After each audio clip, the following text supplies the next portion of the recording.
और वो मोदी जी उन खिलाड़ियों को मेडल मिलने के बाद अपने पास बुला के। देखिए, प्रेसिडेंट कप जो है ये फॉर्मेट है बेसिकली एसीसी का, जिसमें तो एशियन चैंपियनशिप ऐसे नहीं मिलेगी।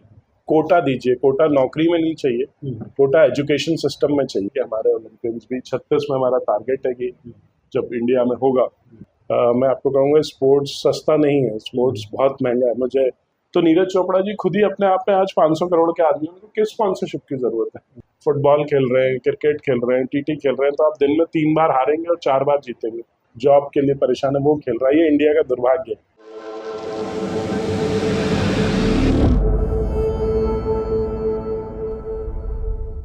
तो एडमिनिस्ट्रेटर बनना और उसके बाद नेशनल गेम्स जैसे इवेंट में उन 7 व्यक्तियों में शुमार होना, और जिसको स्पेशली बुलाया गया था पीटी उषा जी, जो हमारे इंडियन ओलंपिक एसोसिएशन की प्रेसिडेंट हैं। नई जनरेशन को देख रहे हैं कि ये नई जनरेशन है जो देश के स्पोर्ट्स एडमिनिस्ट्रेशन को आगे लेकर जाएंगी। उनमें प्रशांत जी को भी उन्होंने चुना था मध्य प्रदेश से, और जो एक्सपीरियंस बताया उन्होंने नेशनल गेम्स का, आम लोग को शायद अब अच्छी तरह से पता चल गया होगा कि एक नेशनल गेम्स ऑर्गेनाइज करना कितना मुश्किल होता है और कितनी कितनी छोटी छोटी बातों को उसमें ध्यान में रखना पड़ता है।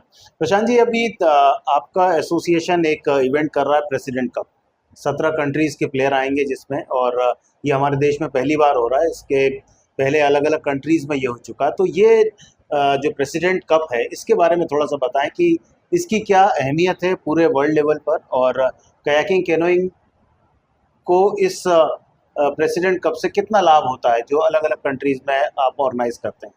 देखिए, प्रेसिडेंट कप जो है ये फॉर्मेट है बेसिकली एसीसी का, जिसमें जिन कंट्रीज़ को एकदम से, जैसे मान लीजिए आज हम बोलें कि हमें आप एशियन चैंपियनशिप दे दीजिए, तो एशियन चैंपियनशिप ऐसे नहीं मिलेगी। आपको 4-5 इवेंट, प्रेसिडेंट कप हो गए, एशियन कप हो गए, उसके बाद एशिया कप हो गया, ऐसे छोटे छोटे 3-4, जब छोटे नहीं है ये भी इवेंट बड़े हैं, जब हम इनको कराएंगे उन लोगों की टीम आएगी, देखेगी, समझेगी, वो समझेंगे कि इंडिया में भी पोटेंशियल है, कैसे हम उसको बात कर सकते हैं, कैसे फ्यूचर में इनका व्यवस्थाएं हो सकती हैं, पानी की क्वालिटी कैसी है। उसके बाद हमको वो नेक्स्ट लेवल पे हमको वो बड़े इवेंट ऑर्गेनाइज करने के लिए मिलते हैं। तो उन इवेंट्स को हमको ध्यान रखते हुए, उन इवेंट्स को हमको वर्किंग करते हुए हमें ये प्रेसिडेंट कप किया गया। इससे पहले वाला रशिया में हुआ था, रशिया के बाद हमको मिला है। 17 कंट्री के इसमें लगभग 150 एथलीट भाग लेंगे, और हमने इसमें विशेष तौर से जोड़ा है कि इंडिया की सारी टीम पार्ट लेंगी, भले वो एमपी हो, मध्य प्रदेश की हो, केरला, कर्नाटक, पूरी जितनी हमारी सारे इंडियन प्लेयर्स, मतलब हाँ, इंडियन प्लेयर्स सारे रहेंगे, और 28 राज्यों की टीमें उतरेंगी प्लस 17। अच्छा, तो 28 वो हो जाएंगे, 17 वो देश हो जाएंगे, और हम में से जो भी जीतेगा वो इंडिया की टीम हो जाएगा। फॉर एग्जाम्पल, अगर K1 में मध्य प्रदेश जीतता है तो वो इंडिया की टीम हो जाएगी, इंडिया को रिप्रेजेंट K4 में अगर यूपी जीतता है तो वो इंडिया हो जाएगा, जो सेकंड आएगा उसको हम लोग टीरी कप के उसमें एडजस्ट कर देंगे। ये तो हुई बात प्रेसिडेंट कप की, जो एक बड़ा इवेंट अब आपके समक्ष है। लेकिन हम, चूंकि आप मध्य प्रदेश को बिलोंग करते हैं, तो मध्य प्रदेश के कयाकिंग कैनोइंग के विषय में बताएं कि किस तरह से अलग अलग डिस्ट्रिक्ट में से प्रमोट किया जा रहा है। कौन कौन सी ऐसी जगह हैं जहां पर हमारे मध्य प्रदेश के जो यदि प्लेयर्स हैं जो हमारे इस प्रोग्राम को देख रहे हैं, अपने बच्चों को वहां भेजना चाहते हैं, तो कौन सी ऐसी जगह हैं और कहां पर वो इस इवेंट के साथ जुड़ सकते हैं?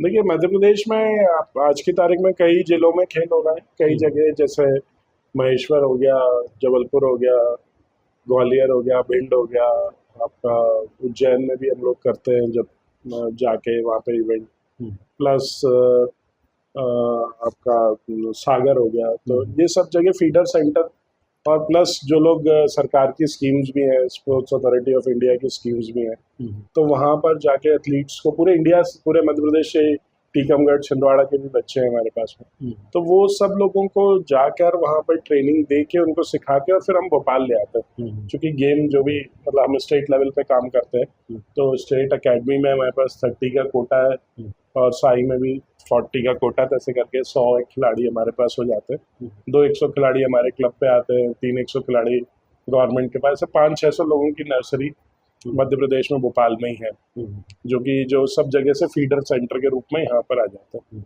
और जैसे वाटर स्पोर्ट्स का एक हमारा अगर आप महेश्वर में देखें तो हमने वहाँ पर एक जगह है, वहाँ भी हम लोग स्लालम कराते हैं। पिछली बार सहस्त्रधारा बोलते हैं उसको, महेश्वर से करीब 30 मिनट नाव से चल के एक पॉइंट है, उस पर बनाया हुआ।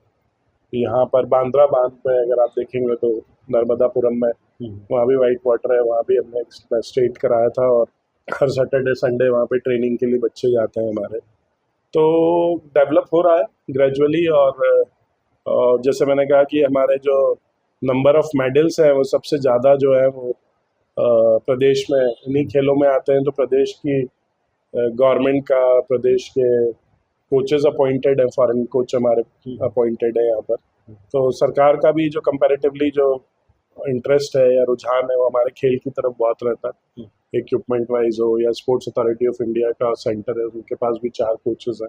तो ऐसे करके सबकी मदद से और सबकी व्यवस्थाओं से हम आज की तारीख में ये कर पा रहे हैं। नेशनल गेम्स में मध्य प्रदेश का प्रदर्शन बहुत अच्छा रहा, 4th प्लेस पर हम रहे।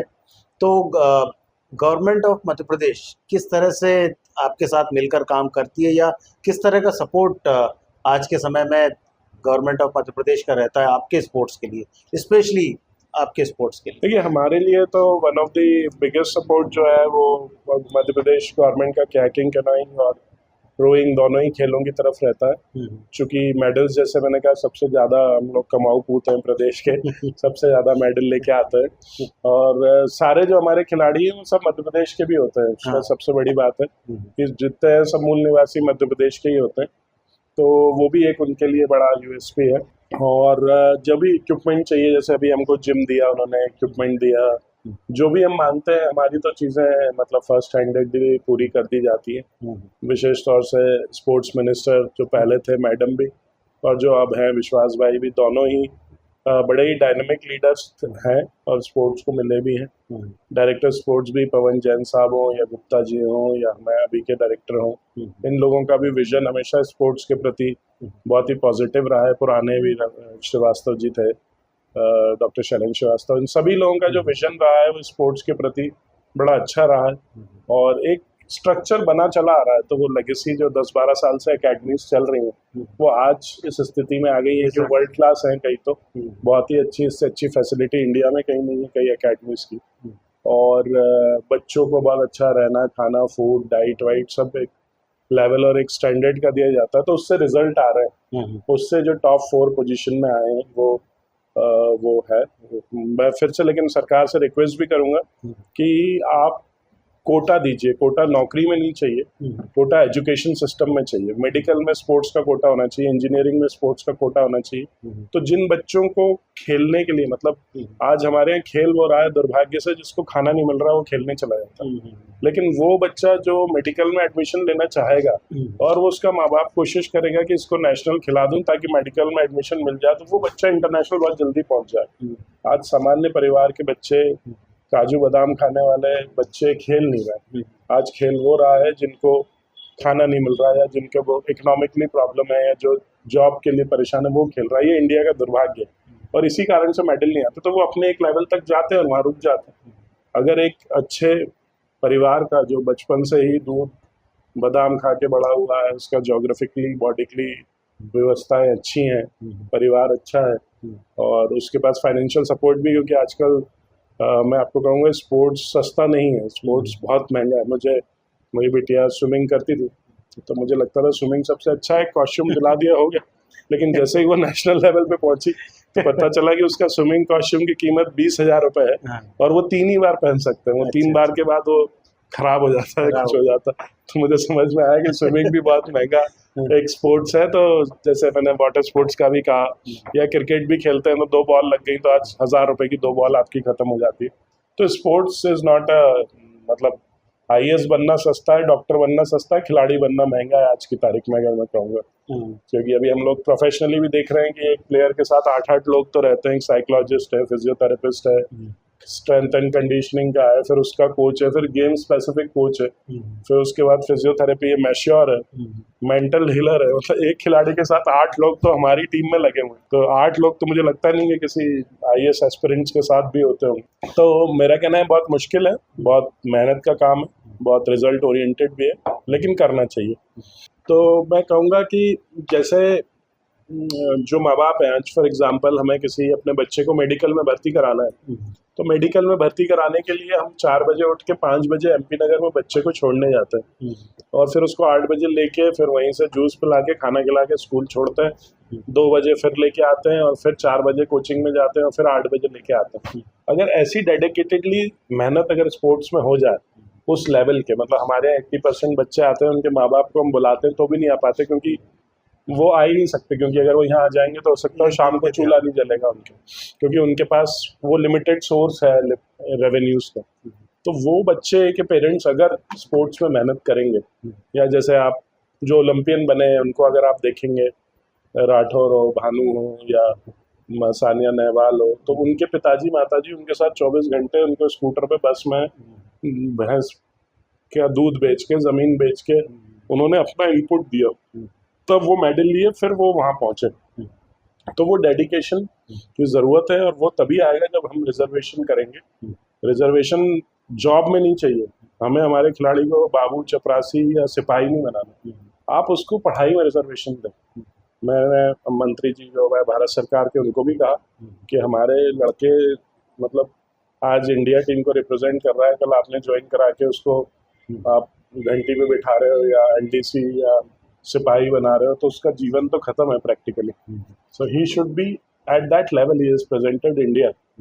इज नॉट कि वो एलडीसी बाबू को डिस्पैच कर रहा है वहाँ बैठ के, उसको आप वहाँ ज्वाइन कराए, उसका प्रयोग स्पोर्ट्स में करेंगे, तो उसको आता ही नहीं है ना, जो उसकी पढ़ने की उम्र थी बेचारा खेलता रहा हो, तो आप उससे एक्सपेक्ट करोगे कि वो कुछ इंटरनल एग्जाम दे देगा या कोई आपने सिपाही पे भर्ती कर दिया तो टीआई बन जाएगा, तो नहीं बन पाएगा, और वो ग्रेजुअली वो डिटोरिएट हो जाता है। प्रशांत, एसीसी का कॉमनवेल्थ गेम्स और ओलंपिक गेम्स जो हम एक्सपेक्ट कर रहे हैं कि हम ये इवेंट कराने वाले हैं, तो उसमें क्या रोल रहेगा आपकी तरफ से? देखिए, बहुत अच्छा क्वेश्चन है। मेजर रोल जो रहता है कोई भी इवेंट के लिए, वोटिंग होती है। ऐसा नहीं होता कि आप गए हमको ओलंपिक्स दे दो, ओलंपिक मिल गया, या एशियन गेम दे दो, एशियन गेम मिल गया।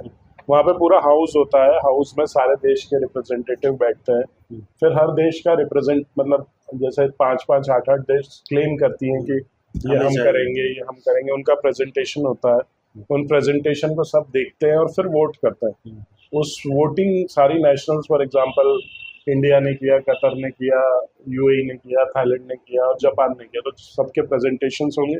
फिर जैसे जैसे अब हम एसीसी में आ गए, तो हम सारी जितने स्पोर्ट्स के हैं वो स्पोर्ट्स वाले वोट करेंगे कि हाँ, उसमें फिर वोटिंग खुलती है, जिस देश को सबसे ज़्यादा वोट मिलते हैं वो फिर उस इवेंट को कराती है। तो चूंकि अब हम आईसीसी में पहुंच गए हैं, जैसे अब हमने कहा कि हमारे गोविंद राज जी भी ऐसे करके और ज़्यादा लोग पहुंचेंगे। उन 32 में से आज 10% पे तो हम लोग हैं, 3 लोग हम लोग हैं अगर देखा जाए तो 32 खेल ओलंपिक में है, तो 32 खेलों में से अब हम 3 अंदर हैं आज की तारीख में, तो 10% वोट तो आज इंडिया के पास ऑटोमेटिकली हो गए। तो जो उनको अगर 50% जाने के लिए 40% वोट चाहिए होते हैं, 51% पे आपको अलॉटमेंट हो जाता है सब्जेक्टिव। तो अगर ज़्यादा से ज़्यादा एडमिनिस्ट्रेटर रहेंगे तो उनको अलॉटमेंट ईजी होगा। अब आज की तारीख में हम पहले जाके नेशनल इंटरनेशनल इवेंट मांगते थे, अब आज हम वहाँ देने की स्थिति में हो गई। आज चाइना, जापान को मैं सैंक्शन करके आया लास्ट मीटिंग में कि आप क्या होगा, आप क्या होगा, ऐसा होगा। तो आज देने वाले, मांगने वाले की जगह अपन देने वाली स्थिति में आ गए। तो वो स्थितियाँ तभी अच्छी होंगी जब आप और भी हमारे दूसरे खेलों में भी लोग बढ़े और पहुंचे हैं। मैंने फिर से कहा कि पोटेंशियल की कमी नहीं है, सोर्स की कमी नहीं है, डेडिकेशन, विजन की कमी नहीं है, बट एक थोड़ा सा लाइन अप करके और सपोर्ट एक हल्का सा सरकार की तरफ से लगेगा तो बहुत अच्छा है।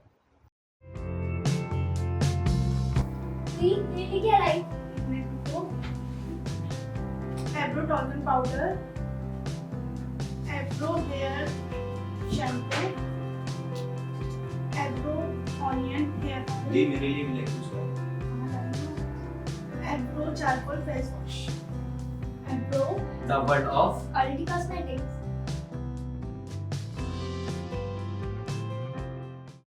और इतना समय इस कयाकिंग कैनोइंग खेल को हो गया है और 90s के दौर से हमने शुरू किया मध्य प्रदेश में। आज देश में इस खेल की स्थिति बहुत बढ़िया है, लेकिन कहीं ना कहीं एक बात आपको भी खटकती होगी और इस खेल के साथ जुड़े हुए लोगों को खटकती होगी कि अभी तक कोई हम ओलंपियन नहीं दे पाए हैं इस खेल में। तो क्या वजह मानते हैं और आगे की क्या प्लानिंग रहेगी कि हमारे पास भी कोई वो खिलाड़ी हो जिसके नाम के आगे लिखा हो ओलंपियन, ये कायाकिंग कैनोइंग खेल में, ओलंपिक खेल में इंडिया को रिप्रेजेंट करके आए? देखिए ओलंपिक्स लोगों को लगता है कि ओलंपिक्स है, लेकिन अगर आप ओलंपिक्स के स्ट्रक्चर पे जाएं तो आपको समझ में आएगा कि वहाँ पे आदमी कैसे पहुंचा। तो ओलंपिक का स्ट्रक्चर ये है कि लगभग 120 और देश, इस मैं अपने खेल की बात करता हूँ तो 110 से 20 देश इस खेल को खेलते हैं। अब इस 120 में से ओलंपिक्स में कुल 8 टॉप के खेल जा पाएंगे, मतलब क्वालिफाई 8 होते हैं, जैसे नेशनल गेम्स में 8 होते हैं। तो अब आप पहले सोचेंगे उन 120 देशों में 8 में आना ताकि आपकी क्वालिफिकेशन बने। तो वो हमारे स्पोर्ट्स में कोटा सिस्टम नहीं है, हमारे स्पोर्ट्स में क्वालिफिकेशन सिस्टम। बाकी देशों में क्या है कि कोटा है कि वो एशिया में कोई स्पोर्ट्स में, क्योंकि उनके नंबर्स ज़्यादा होते हैं तो बोल देते हैं कि हाँ आप 2 इंडिया से ले लो, 2 वहाँ से ले लो, 2 वहाँ से ले लो। तो वो हमारे स्पोर्ट्स में वो नहीं है, वो सबसे बड़ा चैलेंज है कि हमारे पास कोटा सिस्टम नहीं है, कोई कोटा नहीं है, सबको यू हैव टू फाइट। आपको अगर उसमें अंदर घुसने के 3 रास्ते हैं। अगर एशियन चैंपियनशिप जब होती है, अगर आप टॉप हो और वो क्वालिफाइंग है तो आपको वहाँ से एंट्री मिलती है, वर्ल्ड चैंपियनशिप से मिलती है। तो ऐसे करके एशियन से 4 हो गए और वर्ल्ड से 4 लोग हो गए, ऐसे करके। और टॉप जो कंट्रीज होती हैं 8, उनको एंट्री मिलती है। तो वहाँ तक पहुँचना, वहाँ तक कोशिश करना, उन 8 में जगह बनाना बहुत हमारे खेल में बहुत मुश्किल है, लेकिन हम लोग लगे हैं। सरकार उस पर बहुत मदद कर रही है और फ्यूचर में आप देखेंगे कि हमारे ओलंपियंस भी 36 में हमारा टारगेट है कि जब इंडिया में होगा तो हम मेडल्स के साथ ही आए और आपको और इस देश को मेडल दें। टॉप स्कीम में भी आपके प्लेयर्स कुछ हैं जिन पर गवर्नमेंट वर्क कर रही है, जिन्हें सपोर्ट कर रही है, और क्या उम्मीद है आपको उन प्लेयर से जो टॉप स्कीम में आ चुके हैं कायाकिंग कैनोइंग से, ये भविष्य है, ये ओलंपियन कहलाएंगे जल्दी? बिल्कुल, टॉप्स भारत सरकार की बहुत अच्छी स्कीम है जिसमें जो भी एस्पायर, जो लगता है कि ये मेडल ले सकते हैं, उसको सरकार पहले दिन से ही फाइनेंशली, कोचेस से, बाकी मेडिकल सपोर्ट से, JSW के माध्यम से और स्पोर्ट्स साइंस, उनका एजुकेशन, उनकी वर्किंग, सब पे सपोर्ट डे 1 से करने लगती है। हमारे करीब 10-12 खिलाड़ी उस टीम्स में हैं जिन्हें कुछ महीने में फाइनेंशियल सपोर्ट मिलता है, किसको फॉरेन एक्सपोजर मिलता है, इक्विपमेंट भी मिलता है। विदेश जाके अगर आपको कोई कोच बुलाना हो तो उसके लिए भी फंडिंग मिलती है। तो वो सारी चीज़ें धीरे धीरे चल रही हैं, धीरे धीरे उनका उपभोग प्रयोग कर रहे हैं खिलाड़ी और हम भी उनको गाइड करते हैं और वो बड़ी ही अच्छी स्कीम है, उससे बड़ा ही चेंज आया भी है और मुझे लगता है कि हम लोग उसके पास जल्द से जल्द जो हमारे खिलाड़ी हैं वो ओलंपिक्स में भी आपको दिखेंगे। प्रशांत, 3 दशक इस खेल के साथ जुड़े हुए आपको हो गए हैं। इंडिया में जब शुरू हुआ था या जब एक छोटे से लेवल पर था, तब हम देखते थे कि चंडीगढ़, दिल्ली ये ऐसी जगह थी जहाँ पर LFP, यहाँ कुछ वाटर स्पोर्ट्स की एक्टिविटीज़ होती थी, कायाकिंग कैनोइंग होती थी। लेकिन आज इन 3 दशकों में आपने जो भारत में नदियाँ हैं, जो नहरें हैं, उनका दोहन देखा होगा। तो कौन कौन सी ऐसी जगह डेवलप हो गई हैं आपके सामने जो अब एक अच्छे सेंटर के रूप में भी आ गई हैं और जहाँ पर आप नेशनल चैंपियनशिप भी ऑर्गेनाइज करने लगे? देखिए, वैसे जैसे मैंने फिर से कहा कि पानी का खेल है तो बहुत मुश्किल है। सबसे पहले पानी होना चाहिए, फिर 1.5 किलोमीटर लंबा उसका वो होना चाहिए, क्योंकि हमारी जो रेस होती है वो 1 किलोमीटर की रहती है। फिर उसके बाद वो पानी पीने योग्य होना चाहिए, फिर उसके बाद उसमें मगरमच्छ नहीं होना चाहिए, फिर उसके बाद वो सिर्फ डैम नहीं होना चाहिए, फिर उसके बाद नेचर से भी जुड़ा होना चाहिए। कई ऐसे लेक्स हैं बेंगलोर में जहाँ पे आदमी को उतरना ही नहीं अलाउड है, उसके आसपास जाना नहीं अलाउड है। या कई ऐसे लेक्स हैं, हमारा बड़ा तालाब भी उनमें से है कि वहाँ पे आप डीजल पेट्रोल की गाड़ी नहीं चला, मोटर बोट नहीं चला सकते। तो बहुत सारे चैलेंज है, बट स्टिल हमने कंपैरेटिवली हैदराबाद में बहुत अच्छा जो मेन उनका लेक है, चंडीगढ़ में जो लेक है उसको, कश्मीर में हमारा डल में बहुत अच्छा सेंटर हमने पिछले 8 साल में डेवलप किया है। उसके बाद गुल्लर भोज करके जगह वहाँ पर उत्तराखंड में वहाँ पर किया, हिमाचल में किया। तो हिमाचल और यहाँ पे वेरी नेचुरली जो वाटर है, क्योंकि जो हम लोग प्रैक्टिस करते हैं वो ड्रिंकेबल वाटर में होनी चाहिए, मतलब पीने युक्त पानी में आप खेल सकते हैं। तो ड्रिंकेबल वाटर मुझे नहीं लगता कि इंडिया में अपन किसी को भी 100% ड्रिंकेबल बोल सकते हैं, लेकिन ये जो पहाड़ी इलाके के जो पानी है ये बहुत ही सुंदर है, मतलब बहुत ही अमेजिंग, मतलब स्विट्ज़रलैंड की टक्कर के कई जगह उनसे भी अच्छे वाटर बॉडीज़ हैं। तो हमने वहाँ पे एक्सप्लोर किया, वहाँ पर अपने यूनिट्स डाले। वहाँ पे THDC हो गया, एक हमारा भी बहुत बड़ा सेंटर जो जहाँ पे हम लोग प्रेसिडेंट कप करा रहे हैं टिहरी में। टिहरी गढ़वाल करके सबसे बड़ी भारत की परियोजना है, 4000 मेगावाट बिजली बनती है वहाँ पर। उनके साथ हमने CSR में अपना एक प्रोजेक्ट कर रहे हैं। तो उनका लेक है टिहरी लेक जिसको कहते हैं, तो वो टिहरी लेक में हम इवेंट भी करा रहे हैं। तो टिहरी लेक पर वो इवेंट होगा और टिहरी लेक को हम लोग वो हमारा नया ही, पिछली 2 बार हम नेशनल्स और 1 बार नेशनल गेम्स भी वहीं करा पाए। तो वो हमारे द्वारा ही चालू किया गया, इनफैक्ट मेरे द्वारा ही किया गया है। और वो भी बहुत मुश्किल था, पहली बार हो रहा था। उसकी डेप्थ जो है वो 700 फीट है, मतलब वो बेसिकली पहाड़ है और पहाड़ पे ऐसे डैम बना दिया गया। तो वो ऐसा है, पहली बार इवेंट करा रहे हो तो कहाँ जा रहे हैं, क्या कर रहे हैं। और 700 फीट भी जो डेप्थ है उसकी, वो बेसिकली ईजी नहीं है। मतलब नीचे देहरादून से भी 2.5 घंटे पहाड़ियों पे जाना पड़ता है। बहुत सुंदर, मतलब तो बहुत ही सुंदर, मतलब ऐसा लगेगा कि आप स्वर्ग में हैं बेसिकली। तो बहुत सुंदर जगह है। तो वहाँ पे लेकिन गहराई होने के कारण बहुत सारा ऑब्जेक्शन आया। जो हमारी AGM थी, उन्होंने ही बोला भैया वहाँ नहीं जाएंगे, कुछ हो गया, कुछ गड़बड़ हो गया, कुछ हो गया। मैंने कहा यार भाई, वो तो 5 फुट के आप हो तो 5.5 फुट भी आपके लिए कुछ, अगर कुछ मिस हैपनिंग होनी है तो 5.5 फुट भी गहरा है और 5000 फुट भी गहरा नहीं है। मतलब 5.5 फुट के बाद तो कहीं भी सब कुछ सेम है, जो भी आपके नाक के ऊपर है वो गहरा है। तो फिर इसके बाद वहाँ पर उन्होंने बहुत सपोर्ट किया हमको। हर 50 मीटर पे उन्होंने मोटर बोट रख दी कि आपको कोई प्रॉब्लम नहीं आएगी, कुछ होता है तो। वैसे हमारे खेल में जो भी खेलने आता है वो सालों से पानी में रहता है, तो कभी भी कोई ऐसी दुर्घटना नहीं हुई। बट चीज़ों को ध्यान रखते हुए, पहले साल हमने जूनियर नहीं कराई वहाँ पर, इसको ध्यान रखते हुए, क्योंकि जूनियर में कई बार नए बच्चे आते हैं, जूनियर सब जूनियर। तो हम फिर भोपाल ही ले आए थे। अनाउंस करने के बाद भी सिर्फ हमने सीनियर मेंस वुमेन्स कराई। नेशनल गेम हुए, फिर पिछले साल सीनियर नेशनल भी हुए। अब वहाँ पर हमारा एक बहुत बड़ा प्रोजेक्ट है जिसमें 30 बच्चों को, अभी इंडिया टीम में ही है 26 के लिए, जो हमने सिलेक्ट करी है 2 फॉरेन कोचेस के साथ। वहाँ पे उनका बहुत सपोर्ट है हमको। तो कोचेस वगैरह भी उन्होंने ही अपॉइंट करे हैं, फूड वगैरह सब वही देते हैं। We are doing good there, I think so. वो एक अभी जब वर्ल्ड चैम्पियनशिप हो जाएगी हमारी, एशिया कप जो प्रेसिडेंट कप हम लोग करा रहे हैं, उसके बाद वो एशियन लेवल पे भी बहुत ऊपर हो जाएगी। 2003 में देश में पहली बार एशियन कयाकिंग कैनोइंग चैंपियनशिप हुई और जिसको ऑर्गेनाइज किया मध्य प्रदेश ने, भोपाल में हुई। MP कयाकिंग कैनोइंग एसोसिएशन ने जिसे ऑर्गेनाइज किया था। उसके बाद आज 22 साल का समय हो चुका है। कई प्रेसिडेंट दिए हैं मध्य प्रदेश ने इंडियन कयाकिंग कैनोइंग एसोसिएशन को, सेक्रेटरीज दिए हैं, लेकिन इवेंट भी काफ़ी हुए इंटरनेशनल इंडिया में। पर भोपाल में 22 साल में उसके बाद से कोई इवेंट नहीं हुआ। इसके पीछे कोई स्पेसिफिक कारण है या ये है कि इस गेम को अलग अलग जो स्टेट्स हैं वहाँ पर पहुँचाना, वो जिम्मेदारी पहले निभाएगी? देखिए क्या है, भोपाल चूँकि एपिक सेंटर रहा वाटर स्पोर्ट्स का स्पेशली, तो जैसे आपने कहा कि प्रेसिडेंट हो गए, सेक्रेटरी हो गए, पुराने सेक्रेटरीज हो गए, सब भोपाल के ही रहे। तो जब आप शहर के होते हो तो आप पे बहुत सारी पॉइंट्स रहते हैं कि आपको, मतलब आप सब वहीं के लिए कर रहे हो, सब भोपाल ही दिखता है आपको, या सब आप अपने प्रदेश लेके जा रहे हो। तो उस वे में कोई इंटरनेशनल ऐसा कोई बड़ा इवेंट हुआ नहीं। नेशनल्स भी हम लोगों ने बहुत पिछले 4-5 साल से कोशिश करी कि बाहर करें।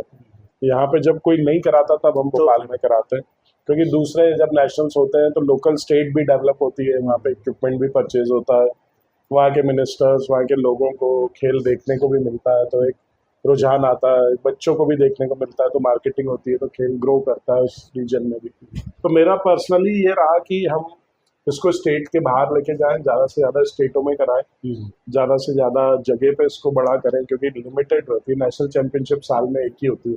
तो लिमिटेड, मतलब 4 या 8 साल के करियर में मेरे को 8 नेशनल चैम्पियनशिप करने का या कराने का मौका मिलता है जो है। तो वो दूसरे स्टेट्स को, मेरा ऐसा पर्सनल मानना है कि चूँकि MP ग्रोन्ड अप है और कई स्टेट नहीं है, जब आप दिल्ली में बैठते हो तो आपको उस जगह को उठाना पड़ता है कि जो कमज़ोर है। और प्रदेश तो हमारा है ही, सपोर्ट करेंगे ही। मेरा पहला जो बनने के बाद विजन भी यही है कि ज़्यादा से ज़्यादा, अभी मेरी मंत्री जी से मीटिंग भी है कि जो भी इवेंट्स अगर वो, क्योंकि वहाँ पे क्या इंटरनेशनल इवेंट्स हमको आज नहीं मिलते, हमको आज बिड करेंगे तो 2 साल आगे, 3 साल आगे के मिलते हैं। तो उस 2 साल आगे, 3 साल आगे जोग्राफिकल पोजीशन, पॉलिटिकल पोजीशंस, और वहाँ एक बार अलॉट हो जाता है तो फिर आपको कराना ही पड़ता है। तो वो बहुत सारे कमिटमेंट्स रहते हैं। छोटा इवेंट, कोई भी इवेंट कराएंगे 5-7-10 करोड़ रुपए का इवेंट होता है, तो वो जब तक सरकार की डेडिकेटेड कमिटमेंट्स नहीं होती, जब तक हम, एटलीस्ट मैं तो कोशिश करता हूँ कि वो जब तक, क्योंकि आप ले लो और फिर ना मन नहीं कर पाओ तो और प्रॉब्लम है। तो बट अब हम, सरकार स्टेबल है, वर्केबल है, स्पोर्ट्स के प्रति प्यार भी है, तो मैं कोशिश करूँगा कि मध्य प्रदेश में भी इंटरनेशनल इवेंट फिर से कराऊँ 2-1 साल के अंदर। और आप इतना स्पोर्ट्स के साथ रह चुके हैं, आपने हर चीज़ देख ली है अपने अभी तक के लाइफ में, तो जिस तरह से इंडियन स्पोर्ट्स आगे बढ़ रहा है, हम देखें 1996 में जब मेडल आया ओलंपिक में, उसके बाद हर ओलंपिक में कम से कम एक मेडल तो हमें मिला ही है। हालांकि संख्या कम है हमारी पॉपुलेशन के हिसाब से और जो भी हमारी क्षमता है उनके अनुसार, लेकिन आपका क्या नज़रिया है इंडियन स्पोर्ट्स को देखते हुए कि कितना हमने ग्रो किया है और आगे अब क्या संभावना है? देखिए, ग्रोथ तो है ही, ऑब्वियसली हर साल हमारे मेडल बढ़ रहे हैं। पहले हम लोग मतलब नहीं एक के गेम पे बराबर, भी डिपेंड थे, हॉकी पे। हाँ, हॉकी पे डिपेंडेंट थे और हॉकी भी कंपैरेटिवली उस समय डाउन हो गई थी। तो अब मेडल्स तो बढ़ रहे हैं, इसमें कोई दो राय नहीं है। अगर नहीं बढ़ रहे तो कलर्स तो बढ़ रहे हैं, जहाँ हमारे ब्रॉन्ज थे वहाँ सिल्वर हो रहे हैं, जहाँ सिल्वर थे वहाँ गोल्ड की तरफ बढ़ रहे हैं। क्योंकि आप टैली में मेडल के कलर से आते हो, नंबर से नहीं आते। हो सकता हो आपको 3 ही मेडल मिले और तीनों गोल्ड हो, तो आप 6 मेडल वाले काफी के भी ऊपर। ऊपर हो। तो उनका अलग एक व्यवस्था और सिस्टम है।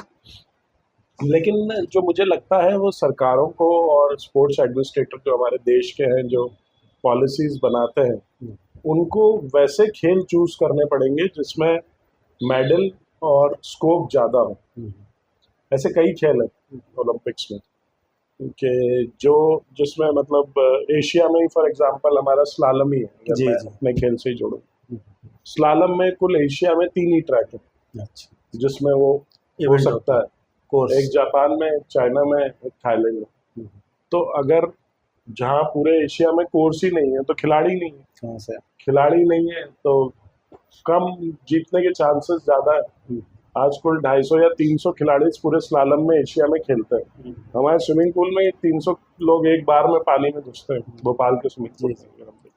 तो आप परसेंटेज ऑफ मेडल जीतने के चांसेस 3000 गुना ज़्यादा है अगर आप स्विमिंग कराएं और स्लालम कराएं तो। लेकिन उसके लिए व्यवस्था चाहिए, उसके लिए सरकारी सपोर्ट चाहिए, उसके लिए आपको, जैसे हमारे यहाँ का, जैसे आपने कहा है, इंदौर के ही हमारे खिलाड़ी हैं प्रिंस, वो जर्मनी में ट्रेनिंग ले रहे हैं पिछले 2 साल से। उनके फादर सक्षम थे, कुछ गवर्नमेंट ने भी हेल्प करी, तो वो ने एडमिशन ही वहीं लिया। तो वो वहीं प्रैक्टिस कर रहे हैं और वहीं पढ़ रहे हैं और नेक्स्ट स्टार होंगे। अभी नेशनल गेम्स में भी गोल्ड जीता उन्होंने। खेलो इंडिया भोपाल में हुआ था, वो सारी महेश्वर में हुआ था, उसमें भी गोल्ड, जस्ट टाइम जूनियर थे। तो अब ऐसे जो खेल हैं इनको पकड़ के सरकार को उसकी स्पॉटिंग करनी चाहिए कि इन खेलों पे ही मेहनत की जाए। भले ही आज खिलाड़ी नहीं हो उनके, लेकिन विजन बना के 7-8 साल का उन खिलाड़ी की तरफ, उन खिलाड़ियों को स्पॉट करके और उन पे इन्वेस्टमेंट करें, ना कि जो बने हुए खिलाड़ी हैं उनको आज बोलना तो नहीं चाहिए, लेकिन जो भी बड़ा खिलाड़ी है उसको करोड़ों रुपए की सपोर्ट और ट्रेनिंग्स के लिए फंडिंग हो जाती है, लेकिन जो ग्रोइंग खिलाड़ी है उसको उतनी नहीं होती। जबकि उल्टा होना चाहिए, जो एक बार जो पहुंच गया, जैसे मान लीजिए हमारे नीरज चोपड़ा जी हैं, तो आज तो नीरज चोपड़ा जी खुद ही अपने आप में आज 500 करोड़ के आदमी हैं, उनको किस स्पॉन्सरशिप की जरूरत है? किसी की जरूरत है ही नहीं, तो स्वयं उनके पीछे हजारों लोग सपोर्ट कर रहे हैं। लेकिन आज जो हमारा खिलाड़ी, आज जो भोपाल में उनके 2 फीट या 1.5 फीट कम डाल रहा है, उसको जरूरत है सपोर्ट की। उसके लिए वो 50 लाख 1 करोड़ बहुत है, जो उसको सपोर्ट करेंगे तो वो उनके बराबर पहुंच जाएगा। ऐसी मेरी सोच है कि ग्रोइंग बच्चों को या ग्रोइंग खिलाड़ियों को जहाँ ज़रूरत है, या सानिया नेहवाल हैं, सानिया मिर्जा हैं, जो भी बड़े खिलाड़ी हैं, इनको मतलब विल्सन और जो योनिक्स के जो शटल कॉक है, उनकी करोड़ों रुपए की स्पॉन्सरशिप उस बच्चे को नहीं है जिसका शटल खरीदने के उसके पिताजी की तनख्वाह नहीं है। तो वहाँ सपोर्ट अगर मिलेगा तो मुझे ऐसा लगता है कि हमारे मेडल्स और ज़्यादा होंगे। और इंडियन गवर्नमेंट के साथ आप चूँकि अब जिस पद पे हैं या इसके पहले भी जो आप एसोसिएशन के साथ एसोसिएट रहे हैं, तो जब मिनिस्टर्स, स्पोर्ट्स मिनिस्टर से मुलाकात होती है या उनसे बातचीत होती है, बड़े बड़े गेम्स में जाते हैं, तो गवर्नमेंट का रुझान आप कैसा देखते हैं स्पोर्ट्स के प्रति? देखिए अभी तो बहुत चेंज हुआ है, मेरे देखते देखते ही पिछले 8 साल में स्पोर्ट्स के प्रति नज़रिया, उसकी वर्किंग वर्किंग स्टाइल, मतलब दिन भर में 10 मेल और 10 फ़ोन आते हैं, ये क्यों, ये कैसे, आगे की प्लानिंग क्या, आगे की वर्किंग क्या। तो एक सोच, एक वर्किंग, एक पॉजिटिव एनवायरनमेंट की तरफ, प्रोफेशनल एनवायरनमेंट की तरफ वर्किंग है। कई ऐसी चीज़ रहती हैं जो हमारी खेल की हमें ही नहीं पता रहता, उनके पास रिसर्चर्स हैं, वो उसको ढूंढ के बताते हैं, क्योंकि हमारे पास कोई बड़ा इंफ्रास्ट्रक्चर नहीं है किसी भी नेशनल फेडरेशन के पास। अगर हम जाते हैं तो 2-4 फेडरेशंस को छोड़ दें तो बाकी हम लोगों के पास एक लिमिटेड इंफ्रास्ट्रक्चर है। तो लेकिन हम लोग सरकार की तरफ से आते रहते हैं कि आपका ये खिलाड़ी है, इसका टाइम बहुत अच्छा है, ये वर्ल्ड में इस पोजीशन पे, इस पे और ध्यान दीजिए, इसको इधर शिफ्ट करिए, वो करिए। तो सरकार की बहुत क्लोज नज़र है। पहले हमें याद है कि विदेश खेलने जाते थे तो खेल के बस आ जाते थे, लेकिन अब एक्सप्लेनेशन देने पड़ते हैं कि क्यों गए थे, कितने गए थे, मेडल क्यों नहीं आया, इसका टाइम इतना था, इतना क्यों नहीं आया, वहाँ क्या है। तो सरकार माइक्रोस्कोपिक लेवल पे अब काम कर रही है और आंसरेबल भी है। अगर हमारा कुछ भी होता है तो वी हैव टू आंसर कि आपने ये ऐसा किया क्यों, पहले आंसरेबल नहीं थे किसी भी चीज़ के लिए। तो ऐसे बहुत सारी चीज़ें इनोवेटिव सरकार कर रही है और उसका रिजल्ट भी आ रहा है और एक एनवायरनमेंट बन रहा है। मतलब मैं ये नहीं मानता कि खेल सिर्फ खेल है, खेल एक एनवायरनमेंट है उस देश, उस जगह के प्रति। मतलब मैं सबको कहता हूँ कि अभी मैं, आप मुझे कोई भी, जो भी मेरे व्यूअर्स हैं या आप लोग भी बैठे हुए हैं, कोई भी 10 लोगों के नाम जो कि फेमस है उनके नाम बताए, तो 10 में से 8 खिलाड़ियों के नाम बताओगे। एक आध दो मोदी जी हो गए या जॉर्ज बुश हो गए, या और आप एक दो नाम और बोल दीजिए, या बिल गेट्स बोल दीजिए, या मतलब जो भी, मतलब आप कोई भी बड़े 10 नाम बोलोगे तो आपको सबसे पहले सचिन तेंदुलकर, विराट कोहली या मैराडोना या इसी टाइप के नाम याद आएंगे, बड़े नामों में से। एक दो पॉलिटिशियंस के बाद में या पहले आ जाएंगे। तो नेम फेम बहुत बड़ा होता है और वो सिर्फ स्पोर्ट्स से ही मिल सकता है। तो मतलब सचिन तेंदुलकर साहब ज़्यादा पढ़े नहीं हैं, लेकिन आज की तारीख में भगवान है, हर जगह उनकी पूजा होती है। अगर वहाँ पर 4 मुख्यमंत्री और सचिन तेंदुलकर जी होंगे तो ज़्यादा लोग तेंदुलकर जी के पास जाएंगे, उनसे मिलने, हाथ फोटो कराने, खिंचवाने। तो वो उनका एक जो गेस्चर होता है या एक जो व्यवस्था होती है खिलाड़ी की, वो एक जो पॉपुलैरिटी होती है, मैराडोना उसके एग्जाम्पल है, रोनाल्डो उसके और बड़े एग्जाम्पल है कि, तो ये सिर्फ स्पोर्ट्स से मिल सकता है, ये प्यार सिर्फ स्पोर्ट्स से मिल सकता है। या नीरज चोपड़ा जी को देख लीजिए, किसी को भी देख लीजिए, सब जो खेल के नाम है उनको आप सब जानते हैं और एक अलग औहदा, एक अलग रिस्पेक्ट, एक अलग, कहीं भी आप जाओगे, मुख्यमंत्री जी हो, प्रधानमंत्री जी हो, पड़ोस में बिठा के बात करते हैं, वो फोटो खिंचवाते हैं उनके साथ, खिलाड़ियों के साथ। तो कितनी बड़ी बात है जो लोग, हम और आप जैसे सोचते हैं कि मोदी जी के साथ फोटो हो जाए, और वो मोदी जी उन खिलाड़ियों को मेडल मिलने के बाद अपने पास बुला के फोटो खिंचवा के दिखाते हैं। तो that is a big achievement and that is what sports give. हमारी प्राची यादव 5 बार मोदी जी से मिल चुकी है, मैं नहीं मिला हूँ। सो दैट गिव्स बड़ा, वो 1 to 1 5 बार मिली, जब वो खेलने गई, उन्होंने उनको पीएम हाउस में बुलाया। तो उनकी वो, मोदी जी उनको पर्सनली चाहते भी हैं, तो उनसे बात भी करते हैं। तो ऐसा है खेल। World championship, Asian games, Asian championship, तमाम बड़े बड़े इवेंट्स में आप एज ए जो आपकी टीम है उसके साथ मैनेजर बन के भी गए और इंडियन डेलीगेशन के साथ बड़े इवेंट्स में गए, तो वो एक्सपीरियंस क्या रहता है? क्या कुछ वहाँ पर देख कर आते हैं, क्या कुछ सीख कर आते हैं? देखिए वो एक पूरा ही डिफरेंट एक्सपीरियंस है। जब आप नॉर्मली, जब हम लोग जाते हैं तो हम लोग वहाँ पे खेल गांव बनता है जी, तो हम लोग खेल गांव के अंदर रुकते हैं। नॉर्मली जो लोग जाते तो बहुत सारे लोग हैं, कुछ देखने जाते हैं, कुछ न्यूज़ कवरेज करने जाते हैं, कुछ बात करने जाते हैं। तो बहुत सारे लोग देखने जाते हैं, लेकिन जिस एंगल से हम लोग देखते हैं वो सामान्य आदमी नहीं देख सकता, क्योंकि वहाँ पे एक खेल गांव बन जाता है और सारे खिलाड़ियों को अंदर रहना कंपलसरी होता है। भले ही आप टेनिस के वर्ल्ड चैंपियन हो, आप मतलब आप कुछ भी हो, लेकिन आपको उसी गांव में रहना है। उस खेल गांव में 10,000 15,000 घर होते हैं, वहीं पे उनकी सुरक्षा व्यवस्था, बस वह सब अंदर रहता है। तो हर बड़ा खिलाड़ी, आप जो नाम लेंगे वो खिलाड़ी हो सकता है। आपके पड़ोस की टेबल पे 5-5 हज़ार लोगों की सिटिंग होती है खाना खाने की। मतलब मुझे लगता है कि 200-300 प्रकार के खाने लगे रहते हैं at a time, Indian, western, continental, chicken, mutton, जो भी आप सोच सकते हो वो सब वहाँ पे उस राउंड में सोच लगा से बढ़ रहता के, है। हाँ, सोच से बढ़ के मतलब हर देश का उनको, जैसे मैंने शुरू हाँ। में कहा था, हमें प्रदेश का ध्यान रखना पड़ता है, उनको हर देश के खाने का ध्यान रखना पड़ता है। तो वो पूरा खाना लगा रहता है, 5-6 टेबल रहती है, आप अपनी प्लेट में लेके आके बैठते हैं, तो पड़ोस से पता चलता है, अरे अरे तो गोल्ड मेडलिस्ट बैठे हैं कल पूरे टाइम वो थे, या ये हमारे वो खिलाड़ी हैं, ऐसा वैसा। तो वो एक अलग एक्सपीरियंस है। तो 2-3 बार मुझे जाने का मौका मिला, ओलंपिक्स में भी गया, एशियन गेम्स में भी गया, कॉमनवेल्थ में भी गया। कॉमनवेल्थ में डिप्टी शेफ द मिशन था, तो सभी खिलाड़ियों के साथ उनको लेना छोड़ना, इंडिया के पूरे कॉन्टिजेंट को, उसका करने का मौका मिला। तो अंदर वैल में चलने का मौका मिला, जो झंडा लेके चलते हैं, सरदार सिंह जी जो हमारे हॉकी के थे और कैप्टन, और बैडमिंटन की खिलाड़ी थी पीवी सिंधु। हाँ जी, और पीवी सिंधु जी और हम दूसरे नंबर पे थे वहाँ पर। तो चलने के लिए वो लोग झंडा पकड़े थे, हम लोग पीछे, उसके एग्जैक्ट पीछे मैं चल रहा था। तो वो सौभाग्य प्राप्त हुआ जो किसी को भी नहीं होता ऐसा, मतलब। और वैल में जब आप चलते हो, पूरे वहाँ के राजा बैठे थे लंदन के, और बाकी सारी पूरा स्टेडियम भरा था 35,000। तो अंदर से जब आप चल के जाते हो, तो मतलब ऐसा अनुभव है कि मैं आप बता ही नहीं सकता। अभी भी मेरे गूज़बम्स आ गए देख के, सुन के, वो याद करके उस चीज़ों को।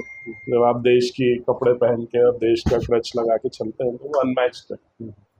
उसका मतलब मैं आपको बोल ही नहीं सकता। वो जब तक आप चलोगे नहीं, जब तक आप फील नहीं कर सकते कि उस पर कितना एक प्राउड फील होता है कि आप उन 150 लोगों में से हैं। 150 लोग चल रहे हैं और पूरी दुनिया ताली बजा रही है, पूरी वर्ल्ड, चैनल, टीवी, पेपर के, न्यूज़पेपर में फ्रंट पेज पे आप। तो वैसे दिन भी दिखाया स्पोर्ट्स ने, और आज एशिया के अध्यक्ष बना के भी दिखाया। तो स्पोर्ट्स ने सब कुछ दिया है, और कोशिश रहती है कि हम भी उसको रीपे कर पाएं। शहर से बाहर हो और रिलेटिव के यहाँ पैकेज भेजना है, ड्रॉप जोन है ना। शहर में कहीं से भी अपना पैकेज पिक या ड्रॉप करवाएं। ड्रॉप जोन है ना। Drop zone. बिल्कुल। और इतनी सब बातें इतने बहुत ही बेबाकी के साथ आपने हमारे साथ शेयर की, और वो सब अनुभव जो एक घर से निकलकर टेनिस कोर्ट, बास्केटबॉल कोर्ट से निकलते हुए अब एशियन लेवल पर एशियन कैनो कॉन्फेडरेशन के प्रेसिडेंट बनने तक पहुंच चुके हैं। पूरा जो जीवन आपका रहा, खेल के साथ जुड़ा, आपके बिजनेस के साथ जुड़ा, अलग अलग दोस्त यार बने हैं। तो उन दोस्त यारों के साथ की जो पुराने दोस्त यार हैं, आप कैसे देखते हैं प्रशांत? नहीं, वो तो बहुत फिर से आपने बहुत टची क्वेश्चन किया। तो दोस्त होते हैं सबके, मेरे जितने भी दोस्त थे सभी के फ़ोन आए, जितने मुझसे मिलने वाले के जितने भी लोग थे सबके ही फ़ोन आए, और सबके अलग अलग विजन, अपने व्यूज़ थे। कईयों का था हम तो साथ चलेंगे तुम्हारे सब जगह, और कईयों का था कि बहुत अच्छी पोजीशन पे पहुंच गए हैं, जो हैव टू मेंटेन, जो हमारे सिखाने वाले थे, उन्होंने कहा कि रुकिए नहीं, आगे और सोचिए, इसको और बड़ा करिए, इसको और परमानेंट करिए, ओलंपिक्स की तरफ देखें, वर्ल्ड की तरफ देखें। तो अभी आपके पास समय भी है, उम्र भी है, जीवन भी है। तो जो भी मुझे गाइड करते हैं, जो दोस्त ही बोल पाते हैं मन से, जिनको अच्छा और बुरा लगता है, तो सब अपने अपने लेवल पे सबने प्रेस किया, और सबने सपोर्ट भी किया, कईयों ने, कि मेरे को इस प्रोसेस में चलने में फाइनेंशियली, मेंटली, हर तरीके से सपोर्ट किया मेरे दोस्तों ने, और उनका भी मैं धन्यवाद देता हूँ। रिलेटिव्स के क्या व्यूज आते हैं अब? हाँ, क्योंकि आप अब उतना समय और अब उन्हें नहीं दे पाएंगे, क्योंकि फंक्शन जो होते हैं रिलेशंस में, वहाँ जाना भी एक जिम्मेदारी रहती है। तो अब उनका रिएक्शन क्या आने लगा? नहीं, रिलेटिव्स के व्यूज तो बहुत ही पहले से ही बहुत ज़्यादा वो थे कि मैं कहीं भी, वैसे भी शादी में और इसमें और बर्थडेज में, या आजकल तो बहुत ट्रेंड हो गया है एनिवर्सरीज वगैरह का, मतलब दोनों तरफ, मेरी तरफ भी और लॉस की तरफ भी मिला के बहुत फंक्शंस होते हैं जो मैं 80% तो स्किप ही कर देता हूँ। तो अब उनका ये सोचे कि अब तो ये आएगा ही नहीं, या ये जहाँ होगा हम वहीं पे फंक्शन कर लेंगे। तो वो भी एक बहुत बड़ा प्रॉब्लम है, क्योंकि बहुत लिमिटेशंस हो जाती हैं, और आपका टाइम बहुत, मतलब मुश्किल हो जाता है जाना आना हर चीज़ से, क्योंकि आपको सारी चीज़ें जो आपकी प्राथमिकता ही चेंज हो जाती है बेसिकली। तो वो भी एक टफ है, बट वी होप कि उसको बहुत अच्छी तरह आगे निभा पाए। और जैसे हमारे, मैं भिंड से बिलोंग करता हूँ, तो न्यूज़पेपर में छप गया था भिंड का अच्छा। बालक ऑफ एशिया में, या भिंड का तो वो बड़ा पूरे भिंड से सभी जो हमारे मित्र थे, हमारे कुछ मित्र विधायक भी हो गए, कुछ वहाँ के सांसद जी भी बड़े अच्छे पहचान के, तो सबके फोन आए, बोले वाह यार तुमने भिंड का झंडा गाड़ दिया अपनी भाषा में। मजाक में सबने बोला, तो वो भी एक बड़ा अच्छा एक्सपीरियंस रहा। और रीजनल बड़ा रिस्पेक्ट मिलता है जहाँ के आप हो, जहाँ के आपके रूट्स हैं। या भोपाल के हैं, भोपाल में हर व्यक्ति जो मुझसे जुड़ा था, खेल से जुड़ा था, मतलब जिनसे 20-20 साल से बात नहीं हुई, उनके भी फ़ोन आए कि बहुत अच्छा लगा यार भाई, आप पहुँच गए और आप जीत गए, और कैसा रहा क्या नहीं रहा। तो एक सबसे वापस ऐसा लगा कि जीवन फिर से रिवाइव हुआ, कुछ नई शक्तियाँ आई और नया काम करने की ऊर्जा फिर से मुझे लगता है कि वापस रिचार्ज हुए। क्योंकि यहाँ पे कयाकिंग में IKCMS से बड़ी कोई पोजीशन थी नहीं, जो मैं 7-8 साल से काम कर रहा था जिस पोजीशन पे, तो इससे ऊपर जाने का कोई रास्ता था नहीं। ओलंपिक की तरफ मैं ज़्यादा जाना नहीं चाहता, क्योंकि मैं अपने खेल और जहाँ पर डिलीवरेबल्स दे पाऊँ वो मुझे करना अच्छा लगता है। तो यहाँ पे मैं आके रुका हुआ सा महसूस कर रहा था कुछ 4-5 सालों से। तो अब लेकिन फिर से भगवान के आशीर्वाद ने बीच समुंदर में छोड़ दिया है, तो या तो उधर जाओ या फिर इधर वापस आओ, तो उधर ही चलेंगे, कुछ नया देखते हुए नई टारगेट बनाएंगे। फादर के अलावा ऐसा और कौन व्यक्ति है जो आपको और इंस्पायर करता है इन सभी अचीवमेंट तक पहुंचने के लिए? कोई ऐसे लोग हैं, दोस्त यार हैं बिल्कुल मेरे, स्कूल के? बिल्कुल दोस्त, क्योंकि स्कूल, जो आपने पढ़ाई की MBA, मेरे ख्याल में उस बैच के लोग काफ़ी अलग अलग कंट्रीज में भी है और इंडिया में भी टॉप क्लास पोस्टेड में है, काफ़ी अच्छे बिजनेस भी हैं, और आपने बताया पॉलिटिकल भी मेंबर ऑफ पार्लियामेंट और MLA बन चुके हैं। तो नहीं बिल्कुल सही है। मेरी फील्ड थोड़ी सी अलग थी कंपैरेटिवली। मेरे जितने मित्र हैं, एक सीनियर वाइस प्रेसिडेंट है ICICI लुम्बार्ड में, दोस्त है मेरी दिव्या, वो हांगकांग में एक बड़ी कंपनी को लीड, जो भी मतलब आज 47 साल में है, तो सब लोग वाइस प्रेसिडेंट और CEO लेवल पे पहुंच गए। उनकी भी रिटायरमेंट एज आ रही है, मेरी भी ऑलमोस्ट आएगी कंपैरेटिवली। तो ऑलमोस्ट सब अपने टॉप और पीक पे हैं। तो कई बार तो लगता था कि हम यहाँ कहाँ रह गए, क्योंकि हमारा रास्ता तो वहाँ था और हमारे साथी वहाँ हैं, कोई कुछ अमेरिका में भी है, कुछ इंडिया में भी बड़ी पोजीशन में है, या 3-4 दोस्त विधायक हैं। कई बार लगता था कि ऐसा कुछ रहा, लेकिन अब सबके फ़ोन आए, बोले यार तुम तो एक बार में हमको सबको पीछे छोड़ दिया। तो वो एक बड़ा अच्छा सा वो एक्सपीरियंस रहा। और कईयों का कहना था कि हम तो वहाँ पहुँच ही नहीं पाएंगे जहाँ तुम पहुँच गए हो। हम जोनल देख रहे हैं, तुम पूरी 32 कंट्री देख रहे हो, कई देश भी देख रहे हैं, कहीं इंडिया हेड है, कहीं साउथ ईस्ट हेड है, कुछ वैसे हैं, लेकिन इतनी बड़ी पोजीशन पे कोई भी अभी दोस्तों में तो नहीं है। तो सबके अलग अलग फ़ोन आए, किसी के हंसी मजाक में भी आए, किसी के वैसे भी आए, किसी ने बोला हमको PA रख लेना तो विदेश घुमा देना, ऐसे भी कई मजाकी फ़ोन आए। और लेकिन सबका प्यार रहा, सबका आशीर्वाद रहा, और सबने पॉजिटिव ही बोला और समझाया भी, और आगे काम करने के लिए, आगे बढ़ने के लिए, और मोटिवेट किया। स्कूल कॉलेज के टीचर्स कोई टच में हो? टीचर्स से ज़्यादा मैं टच में नहीं रहा। टीचर्स का सो कॉल्ड फेवरेट तो रहे कई, लेकिन अनफॉर्चुनेटली कहें आप उसको कि मैं उनको मेंटेन नहीं कर पाया ज़्यादा। तो टीचर्स से ज़्यादा टच में नहीं रहा है, मेरा ड्रॉबैक माने आप भले। तो अपने स्कूल कॉलेज की तरफ इस 20-30 साल के सफ़र में कभी जाना हुआ? हाँ, जाना तो बराबर रहा, जाना रहा, हमारा रियूनियंस होती रही। मॉडल स्कूल में था, शिवराज जी जब थे तो वो भी हमारे सीनियर थे, विश्वास भाई भी सीनियर थे, तो प्रोग्राम्स वगैरह होते रहे, उसमें सब में एक्टिव रहे, जाते रहे। लेकिन कभी मतलब उसके बाद हमारा जो इंदौर में मैं पढ़ा, तो IPS का हम लोगों का ग्रुप है, वो अभी भी एक्टिव है, सबसे बात होती रहती है, जाते रहते हैं, मिलते रहते हैं। जहाँ भी बाहर जाते हैं तो कोशिश करते हैं डिनर दोस्तों के साथ ही करें, क्योंकि कमर्शियल वर्ल्ड में दोस्त ही ऐसे होते हैं जिनसे आप खुल के बात कर सकते हैं। नहीं तो बाकी लोगों से आप व्यापार में भी और वैसे भी अपनी इंटरनल बात या हंसी मजाक की बात या खुले दिल से जिसको कहते हैं हम बात, वो नहीं कर पाते। तो मेरी कोशिश रहती है जहाँ भी जाए वहाँ पे यदि कोई होता है तो डिनर उसी के साथ करूँ। तो दिल्ली में हो गए, बॉम्बे में हो गए, बेंगलोर में, जहाँ भी हम लोग जाते हैं नॉर्मल लेवल पे, तो वहाँ 4-5 दोस्त हैं तो हम लोग कोशिश करते हैं कि साथ ही रात का खाना खाएं। और इंडिया में जब इवेंट्स होते हैं और प्रशांत वहाँ IKCA के एज ए प्रेसिडेंट पहुँचते हैं और वहाँ यदि उस स्टेट में या उस जगह पर कोई दोस्तों से मुलाकात होती है तो उन्हें बुला के वहाँ प्रोग्राम में बुलाते हैं, शरीक करते हैं, कैसे वो बातचीत हुआ करती है? नहीं ऐसा आपने क्योंकि नहीं पूरे देखा। इंडिया में अलग अलग जगह आपके दोस्त जी। हैं, अलग अलग जगह काम कर रहे हैं, तो जब आप उस इवेंट में जाते हैं उस डिस्ट्रिक्ट में, स्टेट में, तो चाहते हैं कि हमारा दोस्त जो टच में है उसे नहीं, बिल्कुल बुलाएं। सही है। आप जैसे इंडिया में भी बाहर भी, जैसे हम लोग अभी बर्मिंघम में थे, तो बर्मिंघम में जब आप कॉन्टिजेंट की तरफ से जाते हो, इंडिया टीम लेके जाते हो, तो हमारे पास कोटा रहता है टिकट्स का।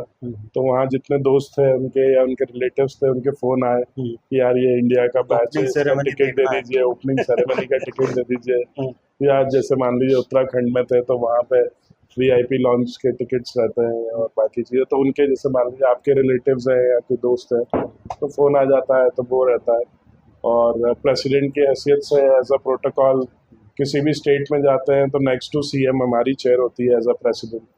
तो वो फोटो वोटो जब छपता है तो सबके फ़ोन आते हैं बोले वाह साहब CM साहब के साथ बैठे हैं, मिनिस्टर के साथ बैठे हैं। तो ऐसे कई इंसिडेंट्स होते हैं। बुलाते भी हैं उनको देखने के लिए कि ये हम लोग इवेंट करा रहे हैं, आते भी हैं। बट बहुत different all together, a very different experience. और मेरी कोशिश रहती है कि बहुत जोवियल रहूँ, बहुत ग्राउंडेड रहूँ, बहुत डाउन टू अर्थ रहूँ। तो वो मेरी एक पर्सनल कोशिश रहती है। आई डोंट नो कितनी पूरी कर पाता हूँ या नहीं, बट लेकिन मैं कोशिश करता हूँ कि मैं बहुत ग्राउंडेड रहूँ। प्रशांत, इस प्रोग्राम में हमें समय देने के लिए सबसे पहले तो धन्यवाद, क्योंकि अब वो समय आने वाला है जब आपके पास समय नहीं होगा, ना फैमिली के लिए ना बाकी जगह, क्योंकि अब एशिया की 38 कंट्रीज़ को आपको देखना है और कयाकिंग कैनोइंग गेम को वहाँ डेवलप करना है। तो चलते चलते एक अंतिम जो मैसेज है, जो as a person, as a administrator, as a sports lover, as a sports person, as a एक देश के नागरिक होने के नाते, और अब तो ACC में है प्रेसिडेंट, तो पूरा ओवरऑल प्रशांत क्या कहना चाहेंगे हमारे दर्शकों के लिए? मेरा सिर्फ आपसे रिक्वेस्ट सभी पेरेंट्स से, सभी बच्चों से यह है कि अपनी हॉबीज़ में एक स्पोर्ट्स ज़रूर लें। स्पोर्ट्स आपको बहुत कुछ सिखाता है, क्योंकि अभी जो जीवन चल रहा है एक कमर्शियल जीवन है, बहुत परेशानी वाला जीवन है। छोटे से में आपको डिप्रेशन आ जाता है। 80% लोगों को कुछ परेशानियां हैं कि 80% लोगों को बताते हैं कि काम का प्रेशर आ गया, अरे इतना तो हम कर ही नहीं सकते। हमें याद है जब हम जीवन स्टार्ट किया था तो दिल्ली जाने के लिए पैसे नहीं होते थे, तो हम लोग 3 या 4 रुपए का उस टाइम पे वो आता था, टाइम्स ऑफ इंडिया पेपर। तो उसमें पेपर ज़्यादा होते थे, मोटा होता था, वो लेके ज़मीन पे ट्रेन पे बिठा के जाते थे। और निज़ामुद्दीन भोपाल के सामने एक वो चाय और अंडे वाला होता था, और गली में पर्दा लगा देता था, 10 रुपए की बाल्टी देता था, वहीं नहा के और उसी पे ही कपड़े चेंज करके ब्रेड ऑमलेट या पोहा जो भी है वो खा के दिन भर काम करके रात की गाड़ी से वापस आके फिर सुबह यहाँ काम करते थे। मेरे जैसे सभी लोगों ने, क्योंकि उस समय भारत उतना ग्रोन अप नहीं था, फ्लाइटें नहीं थी, व्यवस्था नहीं थी, तो हम लोगों ने वो स्ट्रगल देखा है जो आज के बच्चे सोच भी नहीं सकते, हमारे बच्चे सोच भी नहीं सकते। तो मेरा सबसे पहले सभी पेरेंट्स से रहेगा कि खेल को ज़रूर बनाएं, बच्चों को स्ट्रांग बनाएं, बच्चों को खेल की तरफ। हार जीत कुछ नहीं होती, हार जीत रोज़ होती है और रोज़ नहीं होती, और रोज़ आपको गिर के खड़े होना आना चाहिए।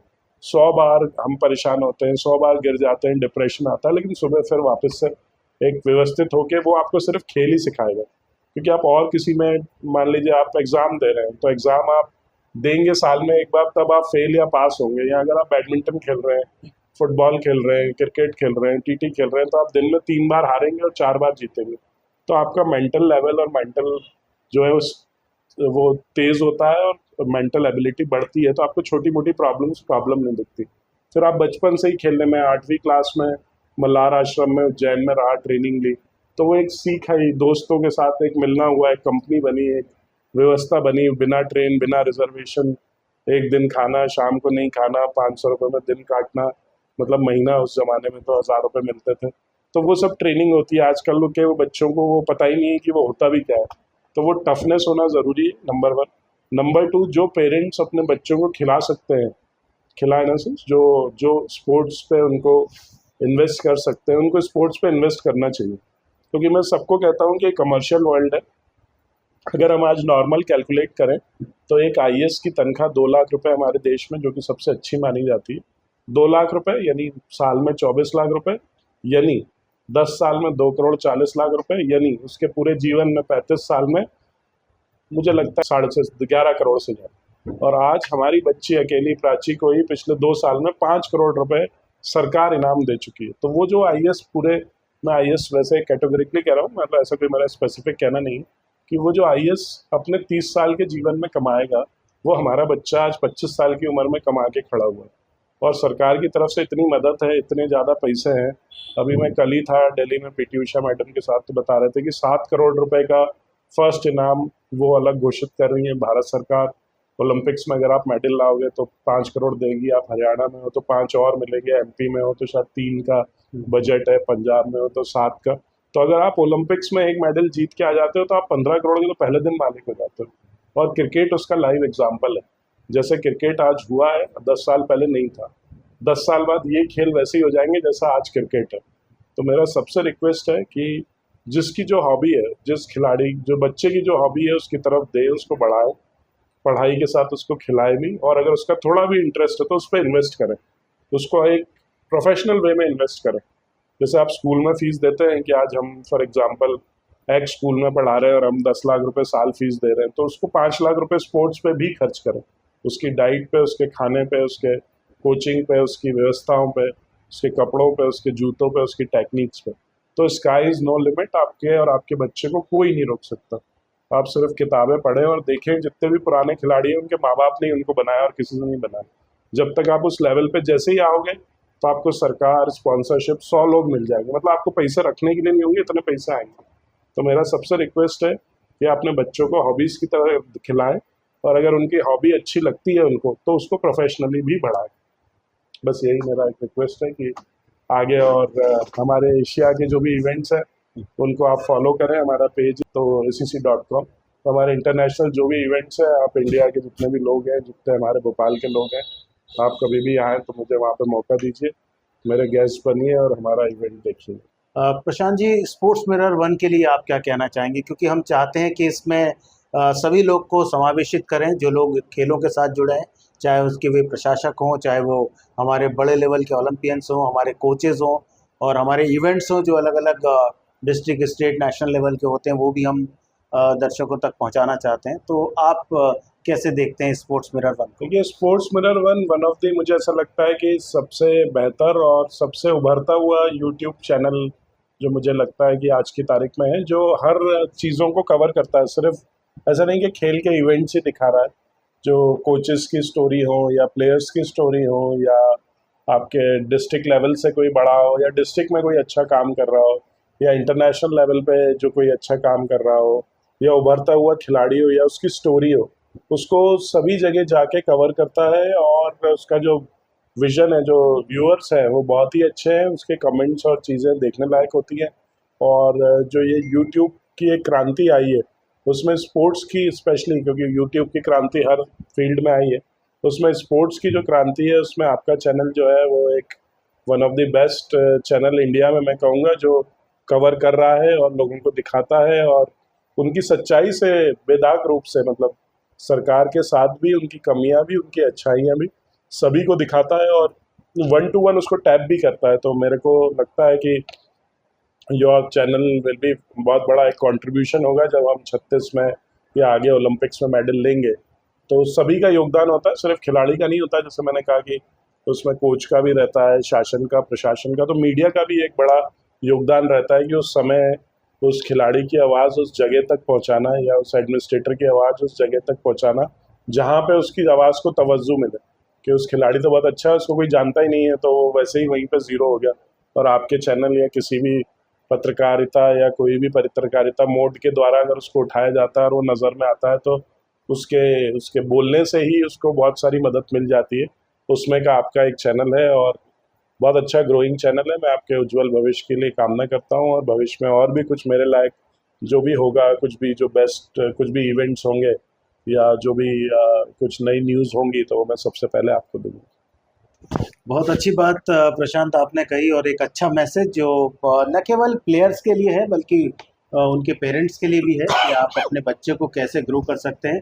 और साफ तौर पे उन्होंने कहा है कि कम से कम अपने बच्चे को एक खेल के साथ ज़रूर जोड़ें, क्योंकि खेल आपको जीवन में देश की सेवा करने का ऐसा अवसर देता है जो आम व्यक्तियों को नहीं मिलता। जैसा प्रशांत कॉमनवेल्थ गेम्स में जब गए थे वहाँ, और देश का जो झंडा था उनके आगे चल रहा था, और पीवी सिंधु साथ में थी, और ये उपलब्धि, ये जो पल है वो आम व्यक्ति के जीवन में नहीं आता, ये केवल खेल के माध्यम से आता है, ऐसा प्रशांत का कहना है। एसीसी के अभी प्रेसिडेंट बने हैं, इंडियन कयाकिंग कैनोइंग एसोसिएशन के आप प्रेसिडेंट हैं, और एसीसी के प्रेसिडेंट बनने वाले देश के पहले वे व्यक्ति बने हैं। ये इस स्पोर्ट्स के लिए और हमारे देश के लिए बहुत ही गर्व की बात है।